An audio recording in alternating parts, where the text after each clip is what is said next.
على أشرف الأنبياء والمرسلين وعلى آله وصحبه أجمعين. رب اشرح لي صدري ويسر لي أمري واحلل عقدة من لساني يفقهوا قولي واجعلني وزيرا من أهلي. ربنا افتح بيننا وبين قومنا بالحق وأنت خير الفاتحين. أما بعد. Yang saya hormati Tuan Pengerusi Masjid, barisan ahli tuan kuasa, tuan-tuan imam dan tuan-tuan Bilal. Seterusnya yang saya kasihi tuan-tuan dan puan-puan, muslimin dan muslimat, hadirin dan hadirat yang dirahmati Allah Subhanahu wa taala sekalian. Pertama dan selamanya, marilah kita bersyukur kepada Allah Subhanahu wa taala dengan izin dan juga limpah rahmat inayahnya pada malam yang baik ini dapat kita bersama-sama bertemu. Mudah-mudahan pertemuan kita pada malam ini diberkati Allah Subhanahu wa taala di dunia ini dan lebih-lebih lagi di akhirat nanti. InsyaAllah kita sambung pembacaan ataupun perbincangan kita dalam bab tajwid Quran. Secara umumnya telah kita bincang tentang bagaimana penulisan Al-Quran Rasam Osmani itu ditulis. Terdapat beberapa kelebihan Rasam Osmani bagi setiap pembaca Quran itu menggunakannya. Antaranya ialah tulisan Rasam Osmani itu merupakan tulisan yang mengikut sunnah Rasulullah. Kerana apa? Kerana tulisan tersebut dirodai oleh baginda Nabi sallallahu alaihi wasallam ketika Nabi menyeru para penulis mushaf pada ketika zaman riwayat hidup baginda. Maknanya Nabi ni ketika dia dapat ayat Quran lalu diajarkan kepada sahabat. Setelah sahabat itu menghafal ayat tersebut, maka diperintahkan para penulisnya untuk menulis. Maka dengan penulis inilah yang ditugaskan untuk menulis, maka Rasulullah melihat, Rasulullah meredainya, mempersetujuinya, dan cara begitulah yang digunakan oleh Sayyidina Uthman sampailah ke hari ini. Dan itulah yang kita guna pada hari ini, cara yang sama ditulis Al-Quran daripada zaman Nabi sallallahu alaihi wasallam. Kemudian yang keduanya, tulisan Rasam Osmani ini ialah tulisan yang disepakati oleh para ulama, terutamanya ulama-ulama dari segi bidang qiraat. Mereka bersepakat bahawasanya Rasam Osmani lah tulisan yang tepat bila seseorang pembaca Quran itu nak baca mushaf. Jadi guna Rasam Osmani itu yang paling tepat. Yang ketiganya, ada sebahagian beberapa fatwa, antaranya fatwa Imam Malik rahimahullah. Imam Malik kata seseorang itu bila nak baca Quran, dia mesti baca Quran yang ditulis dengan Rasam Osmani. Tak boleh baca Quran pakai Quran yang ditulis dengan cara selain daripada Rasam Osmani. Ini cara fatwa Imam Malik. Maknanya Imam Malik agak tegas dalam bab ini. Maknanya Imam Malik dia kata kalau siapa nak baca Quran, mesti Quran tu tulisan itu. Tulisan lain jangan pakai. Itu Imam Malik. Imam Malik ni imam yang kategori imam mazhab lah. Dia pun berfatwa bahawasanya Rasam Osmani ini penting untuk seseorang itu nak baca Quran. Jadi kita ni, siapalah kita nak kata tak boleh pula. Jangan ikut Rasam Osmani, payah pening. Tak boleh, kita tak boleh lawan lah fatwa Imam Malik ni. Okay. Yang seterusnya, menggunakan Al-Quran Rasam Osmani itu juga pada ketika membaca Quran merupakan salah satu rukun. Ini salah satu adab daripada membaca Quran, ialah seseorang yang nak baca Quran mesti pakai Rasam Osmani kerana dia rukun. Dia bukanlah kalau kata seseorang itu bila dia nak baca Quran pakai Quran imla'i berdosa. Tidaklah berdosa. Cumanya kalau boleh digalakkan dia baca pakai Rasam Osmani. Sebab bila seseorang itu bila pakai Quran yang selain Rasam Osmani, kemungkinan akan mendatangkan kekeliruan ataupun akan memberikan kecelaruan kalau sekiranya dia memahami kaedah selain daripada Rasam Osmani. Baiklah. Ada satu kisah pada zaman Nabi sallallahu alaihi wasallam, ketika ceritanya pada zaman Nabi sallallahu alaihi wasallam tidak ada berlaku sebarang masalah. Cumanya bila sampai ketika zaman Sayyidina Abu Bakar, kerana bermulanya penulisan Quran itu adalah selepas daripada kewafatan Nabi. Sebelum daripada kewafatan Nabi, Quran juga ditulis, tetapi tulisnya Quran itu bukanlah pada sesuatu kertas. Dia ditulis melalui atas kulit binatang. Dia ditulis melalui atas batu-batu, pelepah tamar dan sebagainya. Tetapi pada zaman Sayyidina Abu Bakar kata, kita ambil yang mana dulu tulis atas batu ke, kita tulis atas pelepah tamar ke, yang kita tulis dengan atas kulit binatang tu, bawa mari sini kita buat seragam, tulis atas kertas. Jadi bila tulis atas kertas ni, dah tulis, dah jadi satu naskah buku. Nak jadi satu naskah buku ni, Sayyidina Abu Bakar tanya pada para sahabat, kita nak namakan buku naskah ni dengan nama apa? Kita nak bagi nama, nak bagi gelaran dia, gelaran apa kita nak bagi? Maka ada seorang sahabat namanya Ibni Syihab. Dia kata ada seorang sahabat mencadangkan namanya Sifru. Kita namakan Sifru lah wahai khalifah. Kita namakan mashaf ni, sebelum nama mashaf kita panggilkan Sifru. Naskah Quran tu kita panggil Sifru. Abu Bakar kata tak boleh pakai nama Sifru ni. Pasal apa? Pasal orang Yahudi dia memanggil kitab naskah demo Sifru. Takkan kita juga nak pakai Sifru? Demo dah pakai kitab demo Sifru, kita pakai Sifru juga, tak apa-apa seronok. Nanti demo kata kita kopi demo. Begitu. Jadi Abu Bakar kata tak boleh pakai itu. Lalu ada seorang lagi sahabat kata, apa kata kita namakan naskah Quran ni sebagai mashaf? Kerana apa? Sempena orang-orang Habasyah, mereka menamakan kitab mereka sebagai gelaran mashaf. Abu Bakar kata, okey, setuju. Kita tiru macam orang Habasyah. Orang Habasyah ni orang-orang yang kulit hitam lah, duduk kat Habasyah ni. Orang Habasyah ni dulu sebelum datangnya Islam, mereka itu menganut agama Kristian. Tapi dia tidaklah Kristian yang merepek hari ni. Dia Kristian dulu pula. Sebab itu masa ketika peristiwa hijrah, perpindahan antara umat Islam pergi ke Habasyah tu, yang diketuai oleh Ja'far bin Abu Talib. Bila Ja'far bin Abu Talib jumpa dengan Raja Habasyah ni, jadi Raja Habasyah kata, kamu datang sini ni buat apa? Jadi nak kata Abu Talib, kata si Ja'far Abu Talib kata, kami datang sini ni sebab nak minta perlindungan. Kan? Kami, Rasulullah suruh kami datang sini kejap. Duduk kat sini dulu. Pasal apa? Dekat sana tu asyik kena kacau je. Jadi bila dah katanya macam tu, datang pula wakil daripada musyrikin Mekah. Duk asut dekat Raja Habasyah, berhenti kalau tuanku. Demo ni tak boleh pakai. Demo ni sebenarnya nak ngajar agama lain. Demo bukannya nak bagi kita ni ikut agama yang asal. Demo nak ajar buat agama baru. Tapi Raja Habasyah ni bagus. Dia tak ada dengar macam tu je. Dia tanya, iya ke koma buat agama baru? Apa kata wakil orang Islam ketika itu, iaitu Ja'far bin Abi Talib. Ja'far Abu Talib kata apa? Sebenarnya kami tak ajar agama baru. Yang ajar kami ni, Rasulullah Muhammad ni, dia bukan ajar kami buat agama baru. Dia ajar kami macam mana yang Nabi Isa ajar tuanku. Sebab Raja Habasyah ni dia menganut agama Nabi Isa. Dia kira orang kata orang yang bukan ikut Kristian yang lagu lah. Kristian sekarang ni kira lagu lah. Dia dah edit kat kitab Bible lah, apa semua dah jadi lain lah. Injil tu tak ori.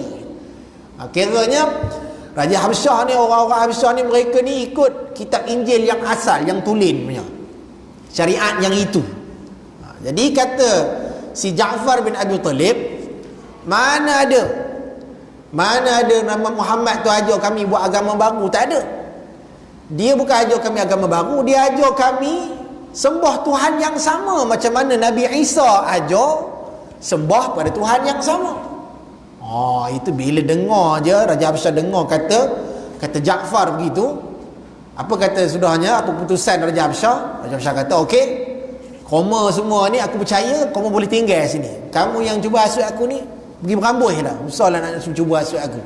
Sudahnya balik geng musyrikin ni. Tak jadi nak hasut Raja Habsyah ni daripada suruh geng-geng orang Islam ni hantar balik ke Mekah. Itu sebut sikit cerita pasal Habsyah. Nak ceritanya orang Habsyah ni, dema ni dulu ikut syariat Nabi Isa.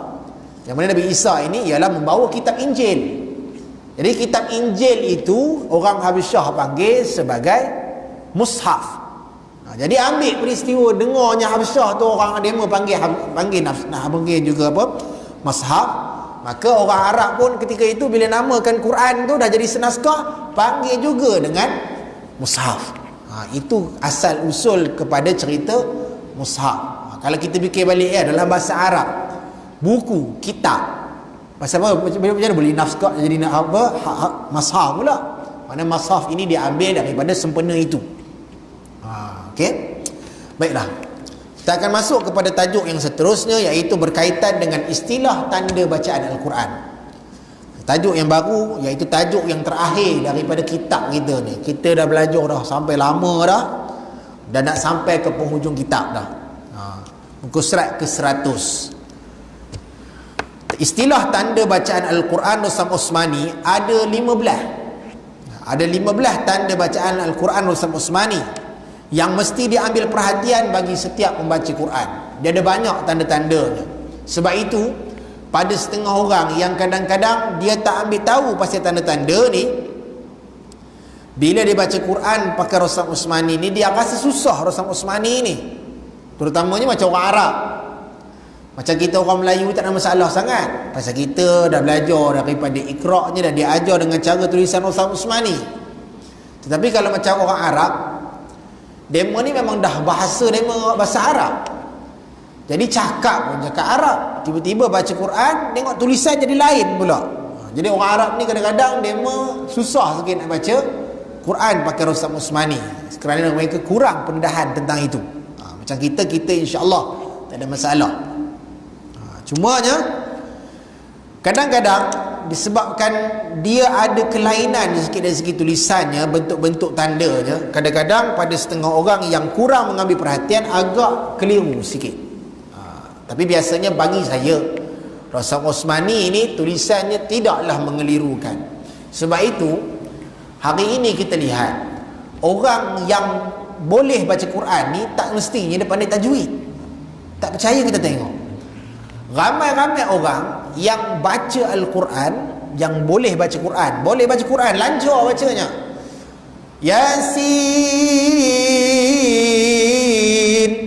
wal Qur'anil Hakim innaka laminal mursalin ala siratim mustaqim. Bacanya sampailah habis. Innama amruhu idza arada syai'an an yaqula lahu kun fayakun. Fasubhanalladzi biyadihi malakutu kulli syai'in wa ilaihi turja'un. Baca sampai habis surah Yasin. Tapi kalau ditanya ni hukum apa? Dah senyap. Ni hukum apa? Dia tak tahu. Tapi bacanya tahu. Pasal apa? Nengok ngenaikan baris, ngenaikan tanda, dia tahu baca. Banyak orang kita macam tu. Realitinya gitu. Susah kita nak tengok orang kita. Ada juga yang kita tanya hukum apa? Tahu. Ada. Tapi ramai juga yang boleh baca Quran tapi dia tak tahu tajwid. Pasal apa? Dia kena tanda je. Sejujurnya saya sendiri pun ketika saya belajar tahfiz dulu, mana reti hukum tajwid. Dah tingkat 3 baru reti tajwid. Tingkat 1 baru nak mula a i u, ba bi bu, baru nak mula tingkat 1. Tingkat 1 dekat hujung-hujung tahun baru nak ngapal juzuk 1. Tingkat 2 sudah sampailah banyak sikit ngapalnya.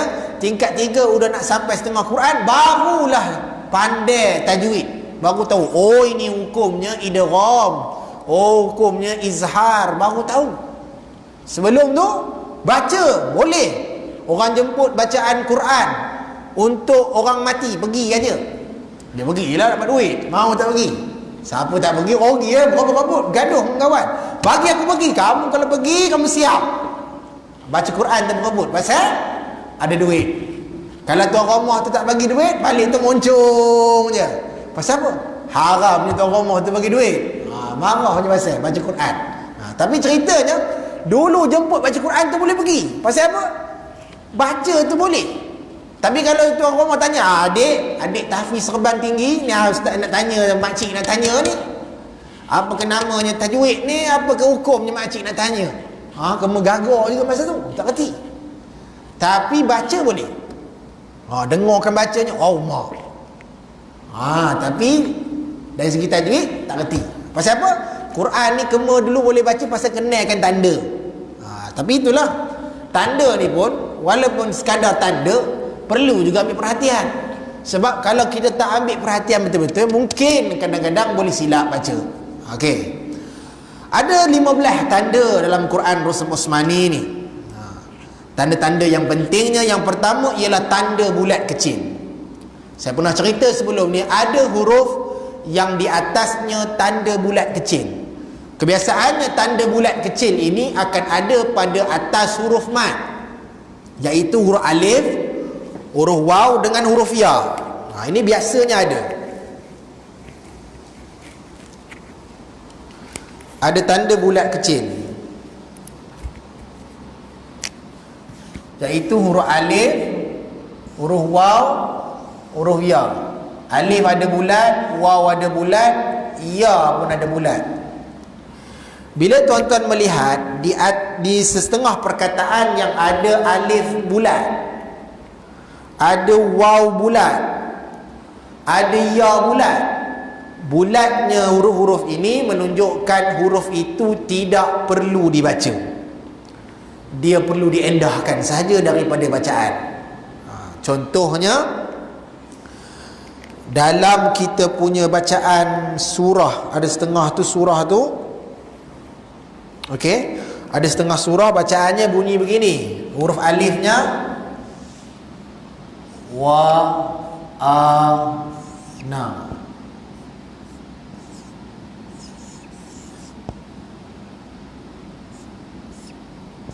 Okey. Huruf alif ada bulat. Okey, alif ada bulat.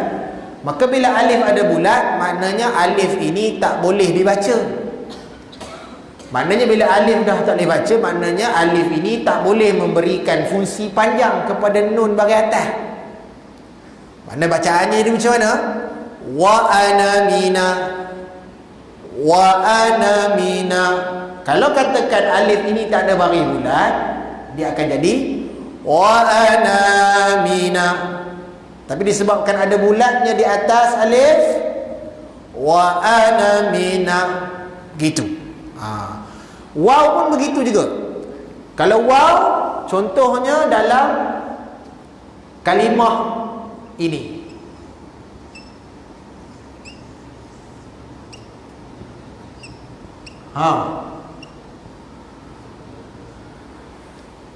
ada waw gini, ulaika,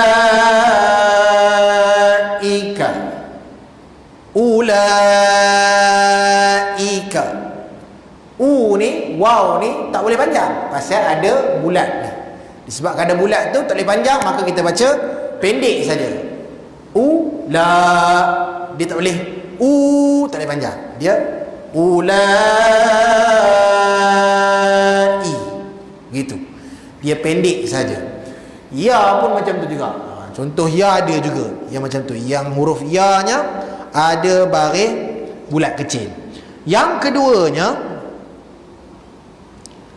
tanda bersambung. Yang pertama huruf yang tanda bulat tadi. Yang kedua huruf bersambung. Huruf bersambung ni macam mana? Huruf bersambung ni tandanya macam ni. Kebiasaannya huruf bersambung ni dia akan ada kebiasaan, dia hanya ada di atas huruf alif yang duduk di awal kalimah. Itu hamzah wasal tu. Tanda kepala sad ini menunjukkan tanda bersambung. Tanda bersambung tu macam mana? Contohlah katakan sebelum alif ni ada huruf waw baris atas, selepasnya ada huruf sin.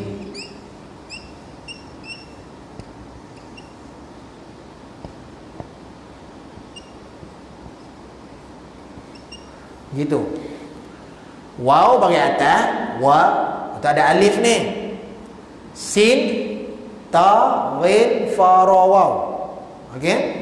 Jadi waw alif ini merupakan tanda bersambung. Maksud tanda bersambung macam mana? Maksudnya apa? Waw ini perlu disambungkan terus pada huruf sin. Maknanya alif ini disuruh kita siap sambung. Tak payah sebut dia. Jadi bacanya wastaghfiru rabbakum. Wastaghfiru begitu. Maknanya alif ini bila kita nak nyambung dia, alif ni tak payah pakai. Tapi lainlah kata sebelum ni tak ada huruf, baru cerita lain. Kita kena letakkan alif tu baris apa. Baris apa tu kita sembang itu. Tengok huruf selepasnya. Lepas huruf mati baris apa?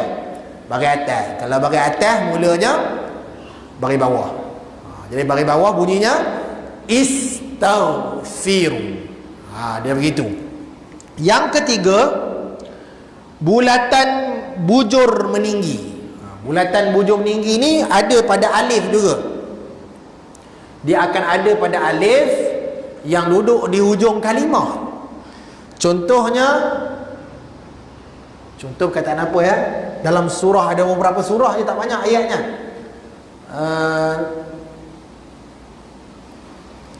Dalam surah Ahzab silap saya ada.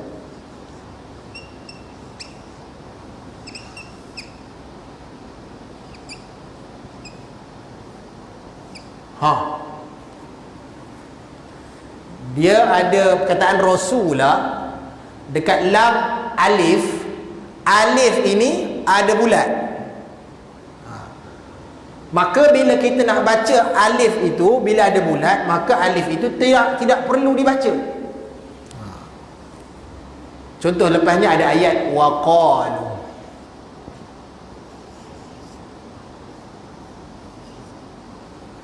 Okey. Perkataan ni ar-rasula. Lepas tu waqalu. Bila kita nak sambung, contohlah kata tuan-tuan nak baca satu nafas antara kalimah rasulah dengan waqalu, maka bacaan alif ini jangan digunakan. Maksudnya kalau jangan digunakan macam mana? Bacaannya jadi pendek. Macam mana? Ar-rasula waqalu. Ar-rasula waqa. Kalau kita nak sambung. Tapi katakanlah tuan-tuan nak berhenti dekat sini. Bila nak berhenti, barulah alif ini dipakai. Rasulah. Tapi nak baru. Waqalu, baru begitu. Bila sambung, dia tak boleh pakai.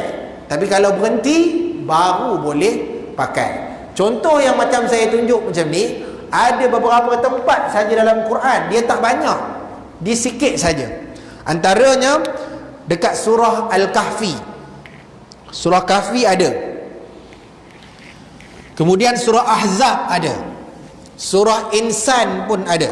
Dia ada kalimah-kalimah ini. Seterusnya, tanda kepala huruf kha tanpa titik. Ini pun satu hal juga.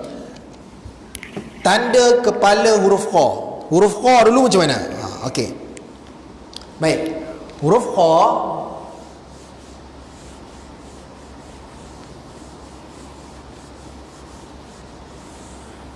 kalau kita tulis huruf mana? Huruf kha. Ini huruf kha. Ni macam kha-nya. Okey. Okey, ni kha kan? Atasnya titik. Katanya tadi kepala huruf kha. Ni kepala dia.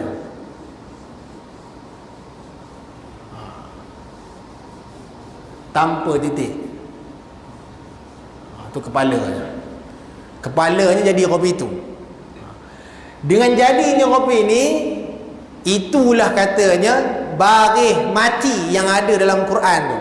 Padahal kalau kita tengok dalam Quran, kalau saya tulis kopi itu je, sebenarnya yang saya tulis kopi ini ialah asal daripada kepala huruf kha. Huruf kha kalau kita kecil nulisnya. Gitu ya. Apa itu jadinya? Dia macam tu. Asal daripada baris sukun dalam Quran Ustaz Osmani itu ialah asal daripada tulisan kepala kha. Tak tahulah gambarnya penulis kha ni dia menulis kha dulu terpadam nak linggirkan kepala je ke, tak tahu, saya tak tahu. Mungkin itu kaedahnya. Maknanya asal bentuk dia tu daripada kepala huruf kha. Ceritanya cerita pasal baris mati lah. Baris mati kalau kita senangnya macam huruf C itulah. Macam C yang terbaliknya itu huruf mati. Kalau itu ada di atas sesuatu huruf, maknanya huruf itu ialah huruf yang mati. Seterusnya yang kelima ialah huruf yang tidak bertanda sukun. Dalam Al-Quran Rasam Osmani ini dia ada kelainan sikit. Sebab itu kita kena guna juga Rasam Osmani. Jangan guna dekat kat Quran Imla'i. Sebab Imla'i semua huruf dibagi sukun. Hasil mati je sukun. Dalam Rasam Osmani ada huruf mati yang berbuah baris sukun. Ada huruf mati yang haram berbuah baris sukun. Dia tak berbuah. Dia tak berbuah langsung. Sebabnya dia nak bagi mudah kita baca. Contoh ya, yang ada beberapa huruf yang dalam Quran dia ada baris mati dan ada tak ada baris mati. Contoh pada huruf nun. Huruf nun dalam Al-Quran Rasam Osmani ada yang nun macam ni, ada yang nunnya begini, yang ini pun min, yang ini pun min. Tulisannya serupa, baris berbeza. Min baris bawah, min baris bawah. Nunnya tak sama. Nun baris mati, nun tak ada baris. Dia ada beza tu. Dalam Rasam Osmani kita akan jumpa dua benda ini. Nun yang baris mati, nun yang tak ada baris apa-apa. Mim pun macam tu juga. Mim yang baris mati, contohnya kataan alaikum.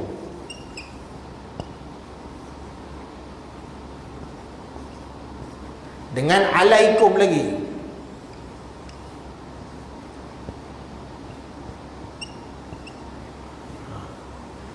Alaikum. Cumanya mim pada alaikum yang atas ni ada baris mati mimnya. Tetapi alaikum yang di sini mimnya tak ada baris mati. Dia ada beza tu. Beza itulah yang menunjukkan bezanya baca.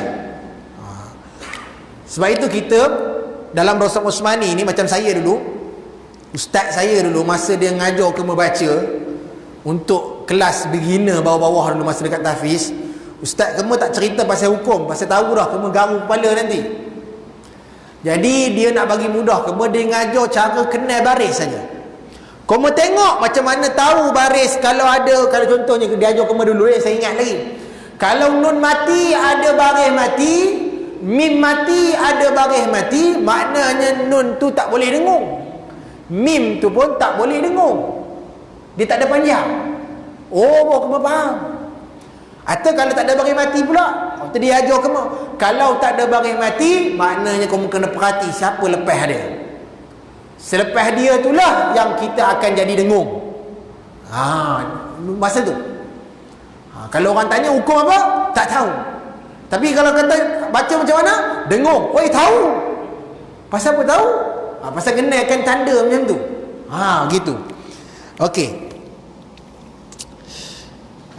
Dan ada juga huruf yang serupa tetapi dia tak berbaris. Contohnya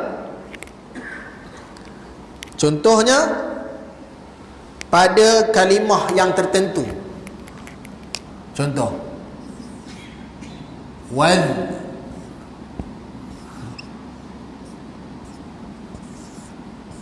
wadhkur rabbaka.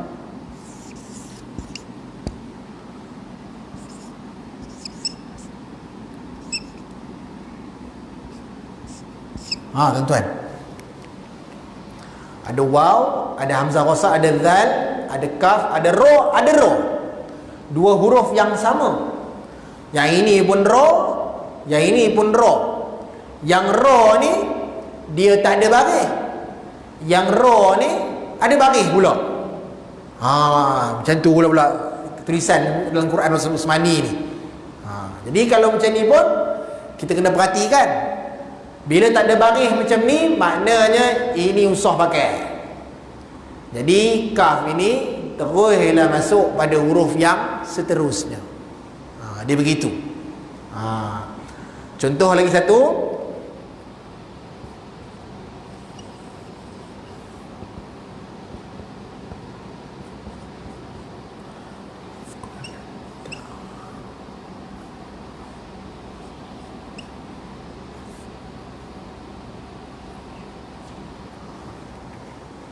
Ada huruf hamzah, sa, qaf, lam, ta.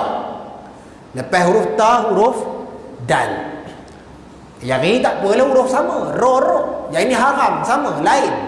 Ta, dal. Tiba-tiba ta tak ada baris. Kita nak kata macam mana ta ni? Nak bunyi mati, asqalat. Aish. Macam mana rupa tu? Kalau kita nampak macam ni, kaedahnya serupa baca atas ni. Yang ini usah pakai. Masuk je yang ini, terus pada huruf yang selepasnya. Asqaladda. Gitu. Ada juga lagi, saya tunjuk lagi.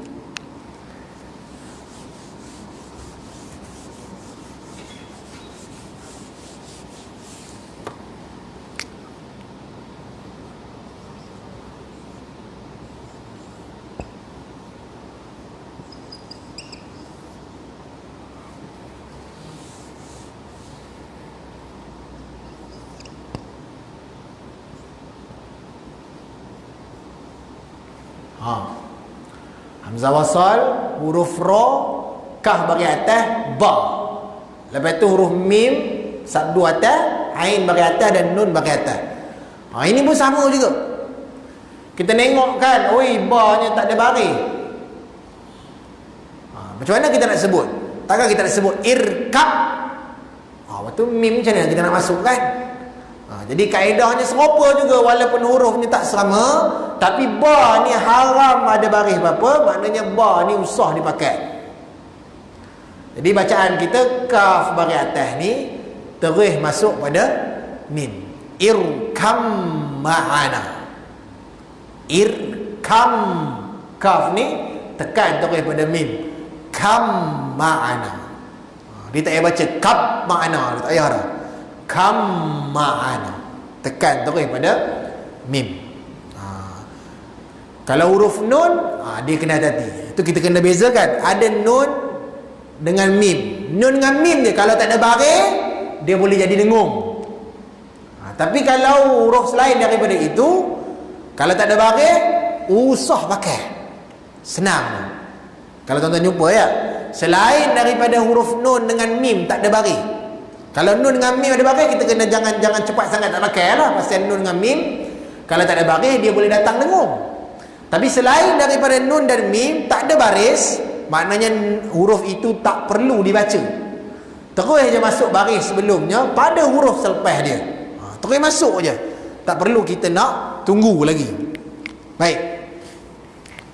Seterusnya,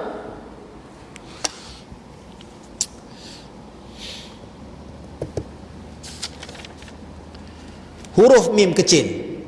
Muka surat ke-102. Huruf ini menggantikan baris yang kedua bagi tanda baris dua, atau terletak di atas huruf nun mati sebagai pengganti nun mati jika huruf berikutnya ba yang tidak bersabdu. Ia menunjukkan pertukaran tanwin atau nun kepada mim yang dinamakan iklaq. Okey. Dalam Quran Usam Usmani dia ada mim kecil. Tapi mim kecil ni saya pernah cerita pada tuan-tuan. Mim kecil ni dalam Quran pun ada dua jenis. Satu kita kena tengok pula mim kecil tu ekor apa. Ekornya ke bawah ke, ekornya ke tepi. Dia ada dua jenis mim. Okey. Tapi yang dalam buku kita cerita sekarang ni ialah mim kecil yang ekornya ke bawah. Dia ada mim kecil yang ekornya ke tepi. Kalau mim yang ekor ke tepi, dia waqaf, suruh berhenti. Tapi kalau mim kecilnya yang ekor ke bawah, yang ini dia suruh kita tukar bunyi nun. Contohlah, Kalau katakan ada bacaan begini,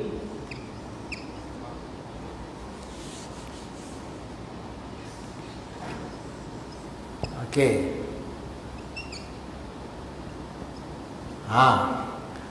adanya nun tak ada baris apa-apa, tapi atasnya ada mim kecil ekor ke bawah. Maknanya dia suruh kita nukarkan nun ni jadi mim. Nun mati jadi mim mati. Maknanya seolah-olah mim sebelum nun ini, baris bawah ini dimasukkan pada mim yang mati. Bunyinya mim. Gitu. Asalnya kalau tak ada benda ni bunyinya min, tapi disebabkan adanya mim kecil tu, maka dia suruh kita tukar bunyi nun kepada bunyi mim. Itu pasal kita akan baca mim ba'di maja mim. Dia kata rapat tekan mulut. Mim. Dia gitu saja. Ada mim kecil yang ekornya ke bawah. Itu kalau nun mati. Ada mim kecil yang duduk atas nun, dan ada mim kecil yang duduk atas baris. Contohnya sami'un, sami,